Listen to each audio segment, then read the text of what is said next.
Anyway, years ago, former President Bill Clinton, during his impeachment trial, defended himself against perjury with the famous line after the prosecutors examined him: "It depends what you mean by the word is."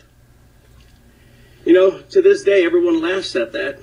Well, I do think we should be laughing at the city attorney's definition and implementation of the traditional family ordinance.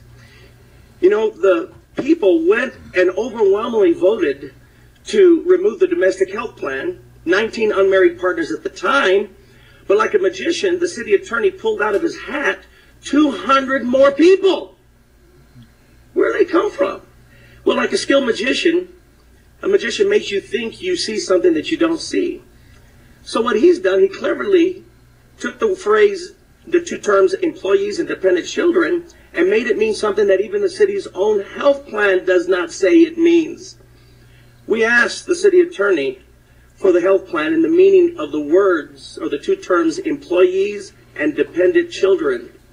And we got that under the Open Public Records Act. You hold in your hand the second page, which is page 30, that actually gives us the definition for employees based on the city health plan. Did you know it tells us what the employee means? The first, and I highlighted it in yellow so that you can kind of follow along with me.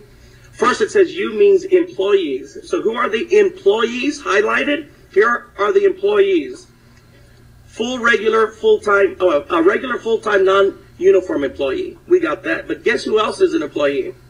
Eligible employees include the mayor and city representatives and any other employee of the city. That's the plan. You know who else the employee includes? This is the plan. Retired employees. That's the own health plan. The term employees incorporates all of those people. Now, how about dependent children? You ready? The next page, page 31. Who is a dependent child? You ready? For your own health plan, here's the dependent child. Biological children, stepchildren, legally adopted children, foster children. Mr. Brown, your time, sir. And grandchildren, etc., etc. My point is, let's not fight over is. The people knew what they voted for. Thank you, sir. The next speaker, Mr. Ray Bannon. Mr. Bannon's topic this morning is zoning 10-007.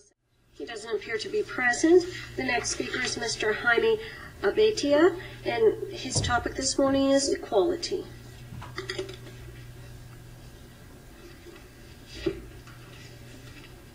He doesn't appear to be present. Oh, he is. Thank you. He appears to be slowly making his way to the podium. He's a pokey little puppy this morning. Excuse me? Welcome to my blog, Miss Momsen.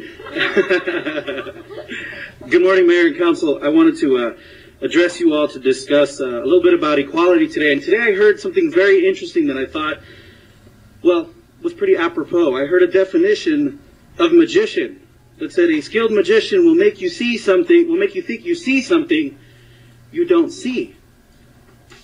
Gosh, that sort of sounds like a pastor, if you ask me. And on that vein, those same people make you believe that it's unchristian to believe in equality. Those same people make you believe that Christ taught us to discriminate against homosexuals. So I decided to look in the Bible. You know, the one with the red words in it, where Jesus talks. Funny thing about that, not a single word about homosexuality. Though he does talk about divorce pretty regularly and adultery. Doesn't mention homosexuality. Now we hear the definition of traditional family thrown around a lot. One would assume they mean the Bible. Well, if that's your basis, the definition of traditional family has certainly changed over the years, much like the celebration of Christmas. And in the Bible, traditional marriage at one time meant a man and several wives. Well, we all know now that's not a traditional family now, is it? If you read the Bible, you will also know that, well, I think the last time Joseph is mentioned in the Bible is when they present Jesus in the temple. So Mary pretty much spent her life as a single mom. Well, that's not a traditional family to some people. The point is, you cannot impose your religious beliefs on someone, and somebody else spoke about name calling. So I wanted to define a pretty good definition I heard about bigotry. And it's from a very important woman some of you might be familiar with. It says that she believes all Americans who believe in freedom and tolerance and human rights have a responsibility to oppose bigotry and prejudice based on sexual orientation. Ladies and gentlemen, that was Coretta Scott King who said that. And the Bible has been used to to repress people throughout the years. It's been used to repress minorities, to justify slavery, to justify polygamy, to repress women, to segregate people. It's not the Bible I read. We talked about the Christmas season. We talked about the message of Christ. Snake oil salesmen come in all colors, all sizes, and all titles. Thank you very much. Sonia Brown. Ms. Brown's topic is name calling. Ms. Brown. Good morning, Mayor and City Council. You remind me of the guy who says, "I cannot tolerate intolerant people." That's the irony. You have stooped to name calling by calling the majority of El Pasoans bigots and saying that they are discriminating. You've insulted the voters contemplating rescinding their votes. Don't insult them yet again by telling them they didn't know what they vote for. They're a lot smarter than you think. This morning is kudos for City Council. Not my topic, but that's okay. Lisa Good morning. Good morning, Mayor and Council in the City of El Paso. This is my first time speaking in front of City Council, so I'm a little nervous. My name is Lisa Degliantoni, and I am a member of the media. I'm a talk show host for a radio talk show that airs on KHRO 1150 AM from noon to 1 Mountain Standard Time, weekdays. Recently, I participated in the Love Rally, which was a peaceful rally outside of Pastor Tom Brown's church. We had about 45 participants. We held candles and signs, and I wanted to make sure today that I gave a special thank you to the El Paso Police Department, Sergeant Castillo and Martinez especially, who were there making sure that everything stayed very calm and mellow. We also had hot chocolate from Tim Collins, so thank you, everybody. What came out of the Love Rally, which I wanted to make sure we were all aware about, was some very interesting national coverage. We made it all the way to the Wall Street Journal because, as you know, DP Partners, that issue is everywhere.